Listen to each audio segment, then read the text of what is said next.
Sir, ताकतवर हलकों को नवाज शरीफ काबिल कबूल हो गए हैं, ये बड़ी इंपॉर्टेंट बात है जो आप कर रहे हैं। थोड़ा या ज़्यादा किसी का अगर वोट बैंक है पंजाब में, तो और ख़ासकर नॉर्थ पंजाब और सेंट्रल पंजाब में, तो वो नवाज शरीफ ही हैं, तो उन्हीं पे इन्हिसार करना पड़ेगा और कोई रास्ता भी नहीं। तो ये है कि वज़ीर आज़म निगरान का फैसला करना बड़ा मुश्किल है। तो ये कोई दलेर आदमी चाहिए जो है जिससे एस्टेब्लिशमेंट भी खुश हो, जिससे सियासी पार्टियाँ भी खुश हों, तो ऐसा लीडर चाहिए।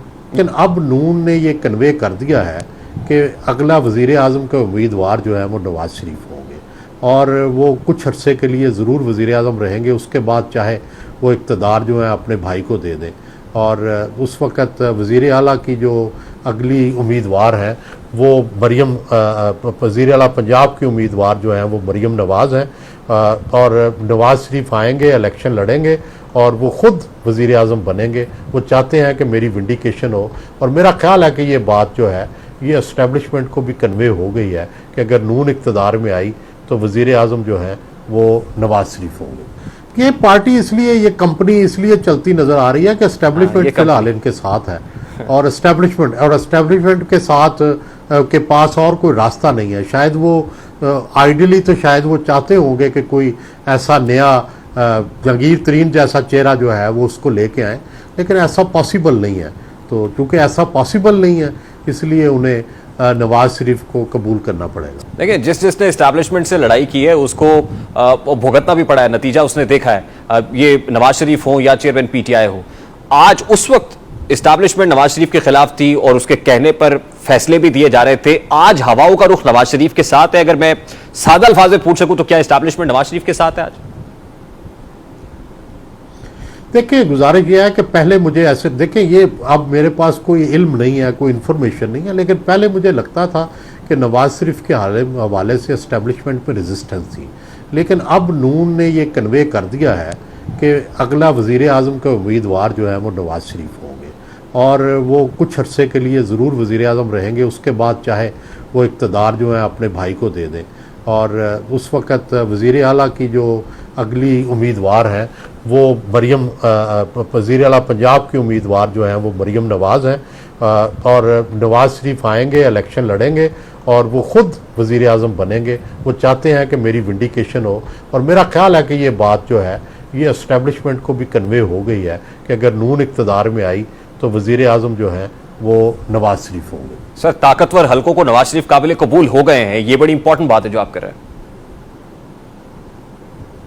मुझे ऐसा लगता है कि कोई ऑप्शन भी नहीं है, क्योंकि जहांगीर तरीन तो इतने पॉपुलर नहीं है कि वो पीटीआई का मुकाबला कर सकें। पीपल्स पार्टी की पंजाब में पोजीशन नहीं है, तो एस्टेब्लिशमेंट को भी जाहिर है वही कार्ड्स खेलने हैं जिन पे वो जीत सकें।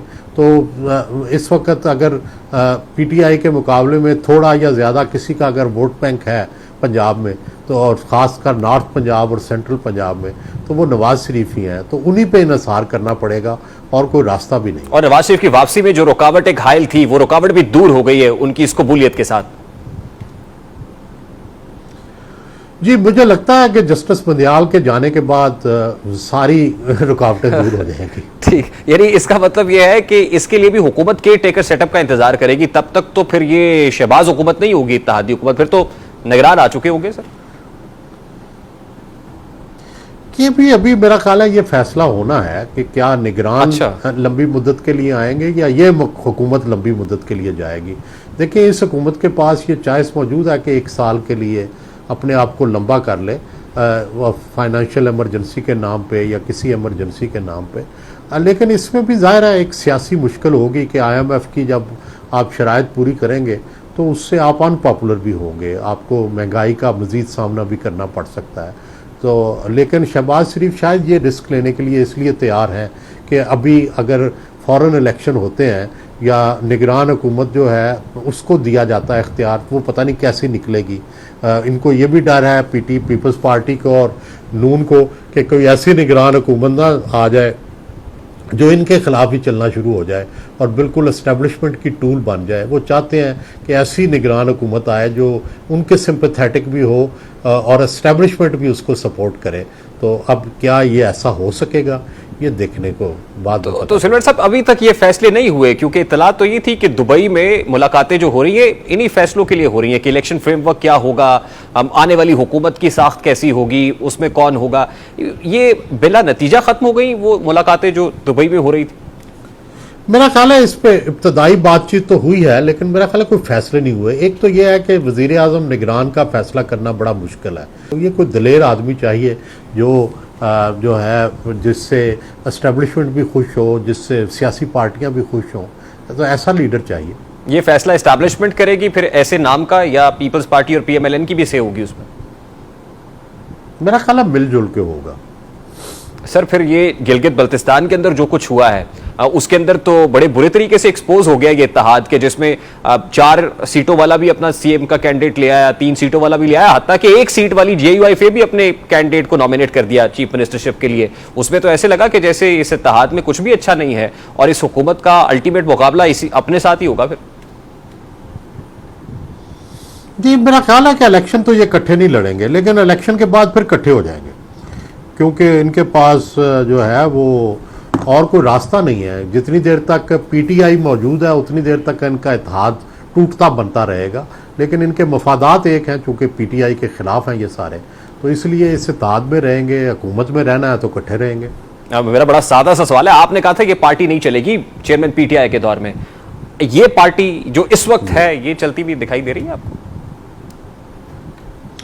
ये पार्टी इसलिए, ये कंपनी इसलिए चलती नजर आ रही है कि एस्टेब्लिशमेंट फिलहाल इनके साथ है, और एस्टेब्लिशमेंट के साथ के पास और कोई रास्ता नहीं है। शायद वो आइडियली तो शायद वो चाहते होंगे कि कोई ऐसा नया जंगीर तरीन जैसा चेहरा जो है वो उसको लेके आए, लेकिन ऐसा पॉसिबल नहीं है।